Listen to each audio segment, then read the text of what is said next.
구독, 알림 설정까지 부탁드립니다. 오늘도 우리 사는 이야기 찾아주셔서 감사합니다. 사연자분이 보내주신 이야기 시작해볼게요.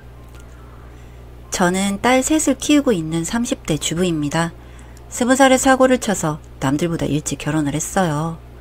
남편은 저보다 10살이 많은 연상이었고 위에 누나 셋 있고 늦둥이 막내 아들이었고 늦둥이라 시부모님 연세가 다른 또래들보다는 많은 편이셨죠. 남편의 형제 관계를 보시면 아시겠지만 시부모님은 아들을 낳기 위해서 많이 노력하셨다고 해요. 그래서 제가 아이를 낳을 때마다 딸이어서 시부모님의 눈치를 엄청 봐야 했습니다. 아이들을 막 엄청 예뻐해 주시지도 않았고 좀만 잘못하면 우리 영철이는 어릴 때 안 그랬는데 너흰 누굴 닮아서 이러니? 하면서 애들한테도 눈치를 주시고요. 그리고 용돈 한번 제대로 주신 적도 없어요. 어린애들이 벌써부터 돈 맛을 알면 안 된다면서 명절에도 5,000원씩 주고 남편 누나 자식들은 아들이라고 10,000원씩 50,000원씩 주시곤 했죠. 뭐 돈 때문에 그러냐 하실 수도 있겠지만 그게 아니더라고요. 애들도 점점 커가면서 할머니 할아버지가 자기들을 예뻐하지 않는다는 걸 알았고 저는 그게 너무 속상했습니다. 제 자식들이 느낄 만큼 그분들이 하셨다는 거잖아요. 그런데 그 와중에 남편은 시부모님 편을 들면서 그러게 여보가 아들 하나 낳았으면 좀 좋아? 하고 말하는 게 다였죠. 시부모님은 계속해서 대를 이을 손자를 원하셨고 남편도 매일 밤 아이들 뒷바라지에 살림에 지쳐서 겨우 쉬려고 하는 절 괴롭혔어요.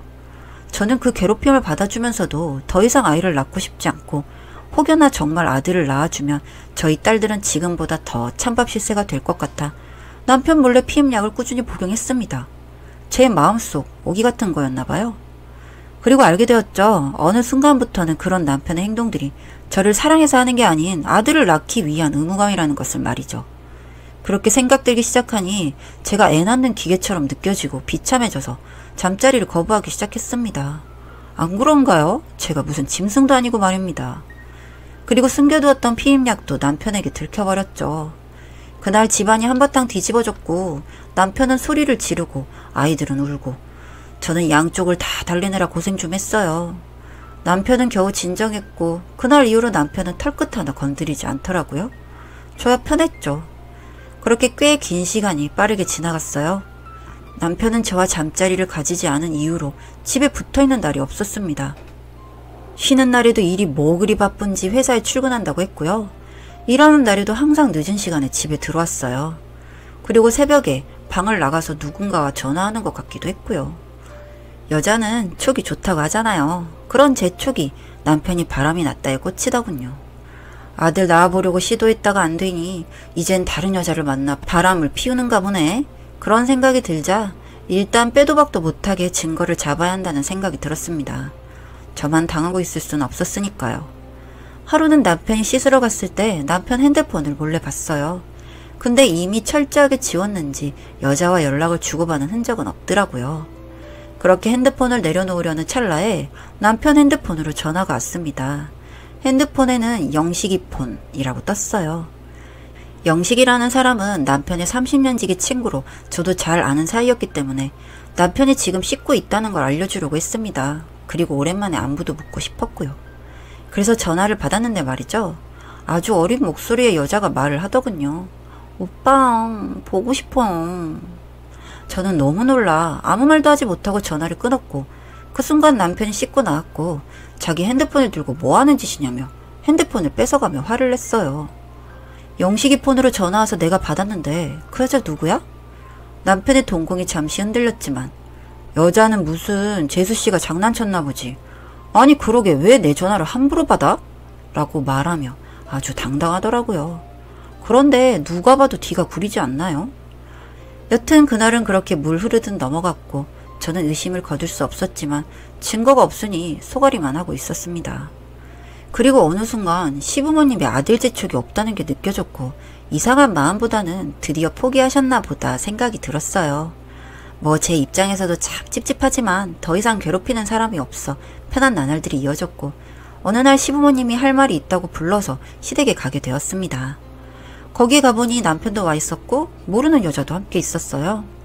그리고 시부모님이 말씀을 시작하시는데 저는 충격을 받을 수밖에 없었습니다. 시부모님의 말을 요약하자면 이렇습니다. 남편이 밖에서 사고를 쳤고 남편의 아이를 임신했다고 한다. 그런데 병원에서 그 아이가 아들이라고 하더라. 지금 살고 있는 집을 줄 테니 이혼하고 딸 아이들은 네가 키워라. 그리고 순순히 이혼을 해준다면 위자료도 섭섭지 않게 지급해 주겠다. 였죠? 저는 너무 어이가 없었어요. 머리를 한 대 얻어맞은 것처럼 띵했고 제 눈앞에 있는 시부모님과 남편 그리고 그 여자가 저보다도 더 가족 같아서 순간 눈물이 나려고 하더군요. 하지만 그냥 이 집안은 이 정도밖에 안 되는 집안인 거죠. 아들 손주 하나 때문에 자신의 아들이 바람을 피워도 다른 여자를 만난 것도 문제가 되지 않는, 그렇게 아들을 위해서라면 어떠한 추잡한 짓도 다 용서가 되는 짐승 같은 집안이구나 하는 생각이 들자 차라리 이혼을 하는 게 낫겠다고 생각이 들더군요. 제가 안 한다고 버텨봤자 이 집안에서 저와 저희 아이들은 이 집에서 사람 취급 못 받을 게 뻔했고 차라리 잘된 거라 스스로를 위로하며 이혼을 하겠다고 했습니다. 그리고 시부모님이 주신다는 위자료에 3배를 불렀어요. 아이가 셋이고 어쨌든 이 사람의 자식이니 번듯하게 키워야 하지 않겠냐 하면서요. 시부모님은 당황하셨지만 자기네들 귀한 아들 손자를 위해 흔쾌히 알겠다고 하시더군요. 이혼은 아주 빠르게 진행되었어요. 집 명의를 제 앞으로 돌리고 남편은 집을 구할 때까지 본가에서 지낼 예정이라며 짐을 챙겨서 본가로 들어갔고 시부모님은 약속한 위자료를 보내주셨죠. 아이들은 아빠와 헤어지기 싫다며 울고불고 난리가 났지만 평소에 많이 살가운 아빠는 아니었기에 생각보다는 금방 진정이 되었습니다. 알게 모르게 차별받고 아빠마저도 자기들이 아들이 아니라 자신들을 버렸다는 생각이 들어서였는지 화를 내기도 하더군요. 그런 아이들을 달래가며 저는 천천히 일상으로 돌아갈 준비를 했습니다. 아이들의 상처를 보듬어주고 우리끼리 정말 잘 살아보고 싶었어요. 그리고 당연하게도 이혼 후에 남편에게는 일절 연락은 없었고요. 그런데 저도 가끔씩은 남편의 빈자리가 느껴져서 생각이 날 때가 있더라고요. 아이들 재우고 혼자서 맥주 한 잔씩 하며 그렇게 회복해 나갔습니다. 그러다 하루는 둘째 아이 학교에서 아빠 참관 수업이 있는 날이었어요. 저는 아빠 대신 수업에 참여했고 그날 이후로 둘째 아이는 반 친구들에게 아빠가 없냐며 놀림을 받았다고 매일 집에 와서 아빠가 보고 싶다고 울더군요. 둘째 아이가 울기 시작하니 첫째, 셋째도 함께 눈물바다가 됐고 그런 아이들을 보고 있자니 마음이 너무 아팠어요. 그래서 저는 아이들을 데리고 이민을 가기로 결정했습니다. 한국에서 살다가는 이런 식의 인식은 개선이 되긴 힘들 것이고 계속해서 상처를 받을 것이란 생각 때문이었죠. 그리고 제 친한 친구 중 한 명이 해외에 살고 있었기 때문에 그런 결정도 할 수 있었습니다. 그렇게 그 친구의 도움을 받아 친구 집 근처로 거처를 정했고 아이들 학교까지 정하며 정신없이 이민 준비를 했죠. 집도 내놓았고 다행히도 내놓은 집이 빨리 팔리더라고요. 그렇게 새로운 집주인과의 이사 일정을 조율을 해나가는데 일정이 안 맞더라고요. 그래서 이민 일주일을 앞두고 저는 먼저 짐을 빼준 뒤 친정집에서 지내게 되었습니다. 그렇게 친정에서 지내고 있는 중에 전혀 연락 없던 그 전남편이라는 인간에게 연락이 온 겁니다. 뭐하러 했나 궁금했지만 이제와 연락받을 필요는 전혀 없을 것 같아서 내버려 두었죠. 그런데 계속해서 연락이 오더라고요. 미친듯이 전화를 해대는 겁니다. 차단해버리려는 찰나에 남편이 긴 문자를 보내왔어요. 지금 전에 살던 집에 갔는데 다른 사람이 나와서 이렇게 연락을 한다고요. 급하게 할 말이 있으니 잠깐만 시간을 내서 이야기할 수 있겠냐고 하더군요.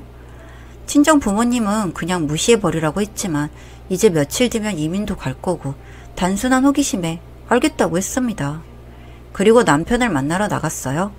전 남편이랑 만나기로 한 장소에 가보니 반갑지 않은 시부모님도 나오셨더군요. 솔직히 짜증났지만 참고 자리에 앉았습니다. 제가 자리에 앉자마자 세 사람은 제 손을 잡으며 본인들이 잘못됐으니 다시 돌아와달라고 말하는 겁니다. 저는 이런 전개는 생각하지 않았거든요.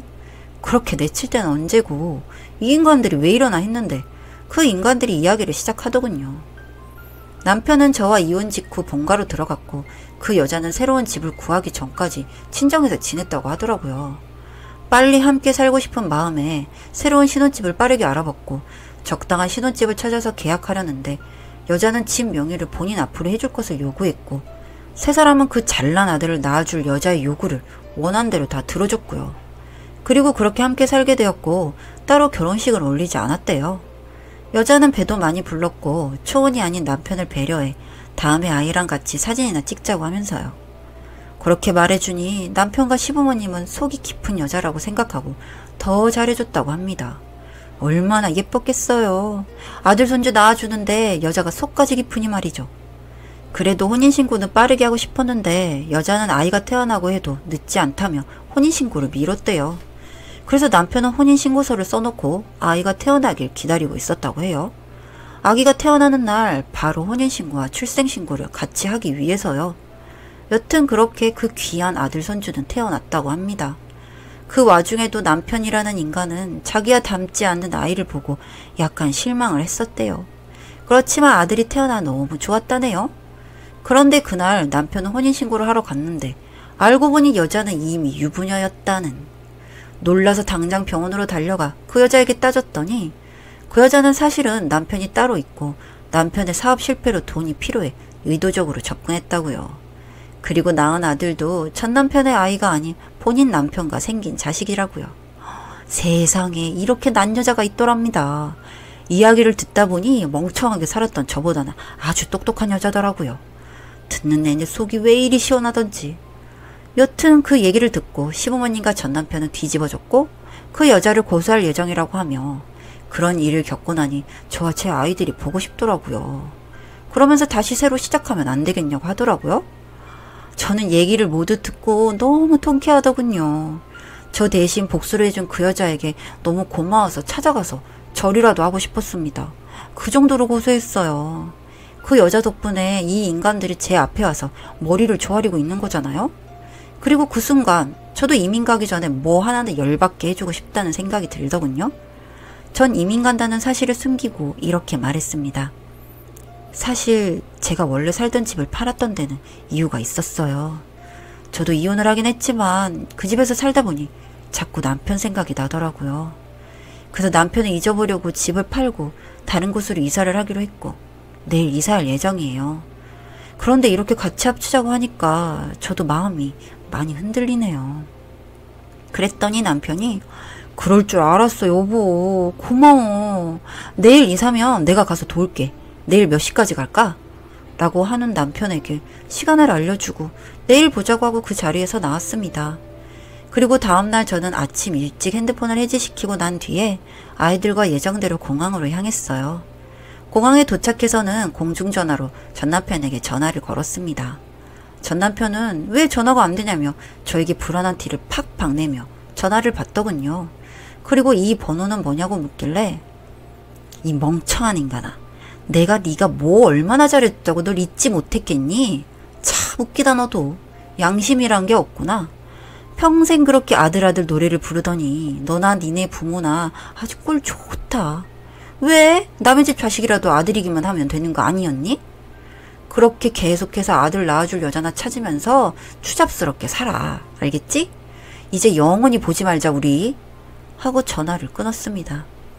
그리고 저는 정말 속 시원히 홀가분한 마음으로 한국을 떴네요.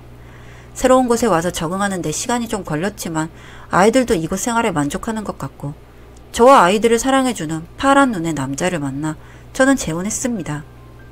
친구처럼 저희 아이들에게 사랑을 퍼부어주고 뭐 하나 집안일 제가 하게끔 두지 않는 아주 스윗한 남자입니다.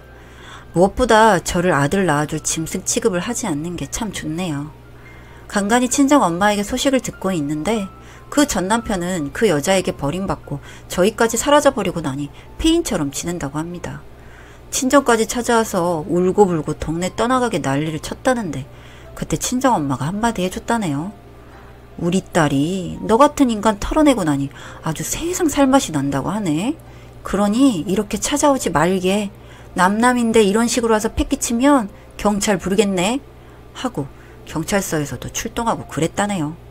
그 이후로는 찾아오지 않는다고 하고요. 시부모 그 인간들은 아직도 정신 못 차리고 아들 낳아줄 여자 찾느라 이곳저곳 선자리 쑤시고 다닌다는데 그 나이에 이혼한 남자에게 꼬장꼬장한 시부모 모시면서 아들 씩이나 낳아줄 여자가 없어서 골치를 썩고 있다고 하네요. 평생 그렇게 구질구질하게 살았으면 좋겠네요. 이게 벌써 3년 전에 일어난 일이라니 시간 정말 빠르네요. 전 앞으로도 행복하게 잘 지내보려고 합니다.